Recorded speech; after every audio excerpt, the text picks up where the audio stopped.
Did you really think that we were gonna stop? Did you really think that we were gonna quit? Did you really think that we were gonna forget the sounds of the chains and the cracks of the whip? Did you really? The African American community have never been fathered. One of the reasons why it's a cycle of violence, it's a cycle of black on black violence, is because there's an anger that we haven't been fathered. Right. And that's very important. That's very important. I will say this. We look for Martin to do it, right? And that's why we were so devastated when he was assassinated before he could give us the Father's blessing. Mm-hmm. We look for Jesse to do it, Ralph Abernathy, even look for Malcolm to do it, or Marcus Garvey to do it, right? But they did not. They didn't do it. Right. And watch this. Let me say this. We actually looked for Obama to do it, and he did father us in a lot of ways. But I will say this.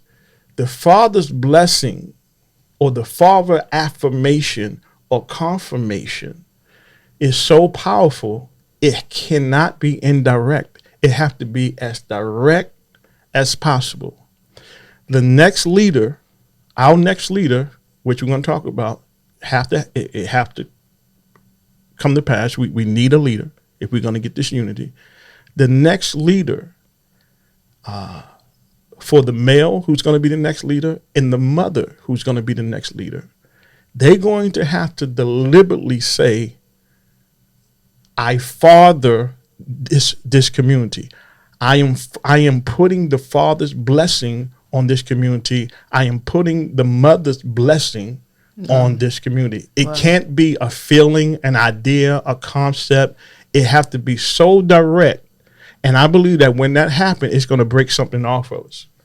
It's going to break a certain chain that had been on us for so long. It's going to break that chain, and we're going to go to another level. Right. Yeah.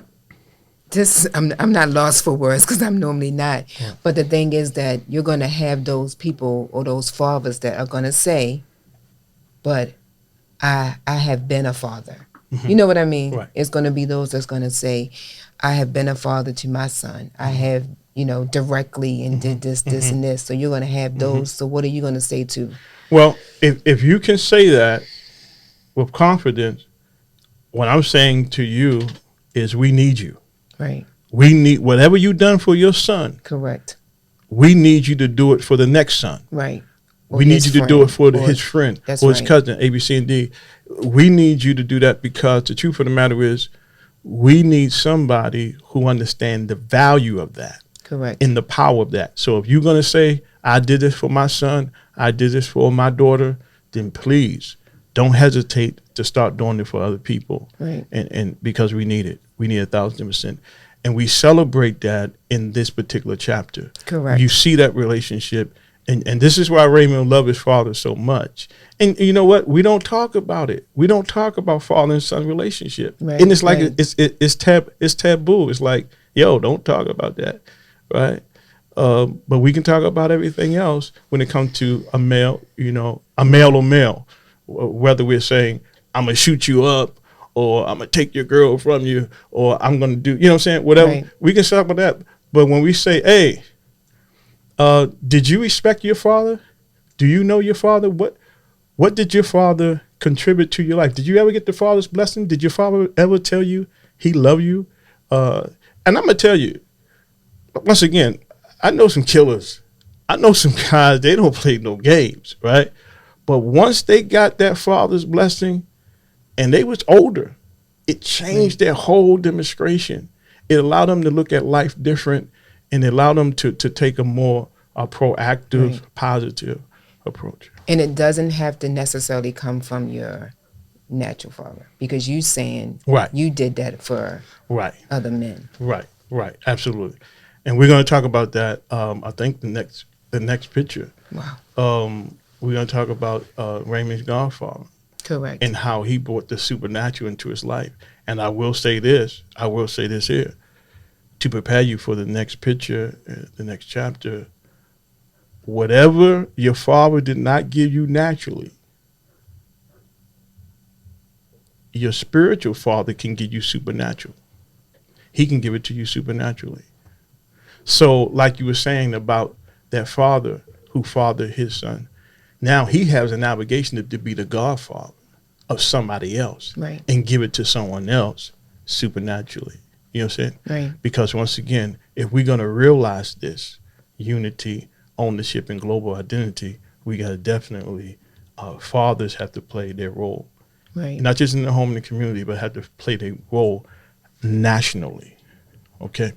Hey, we got to go. Wow. Once again, uh, not enough time in the day. I want to appreciate, once again, our co-host bringing up. Do you know she's already asking for her own podcast? Oh my goodness. I gotta throw it out there. Golly. It's a lot of work, so I'll be patient. So, but no, you bring something major to the table, and I appreciate that.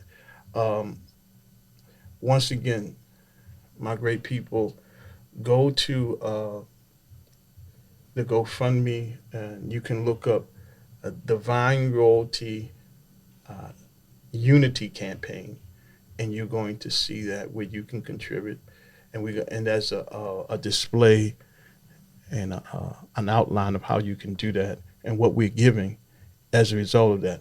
Also, get your book. Go to Amazon.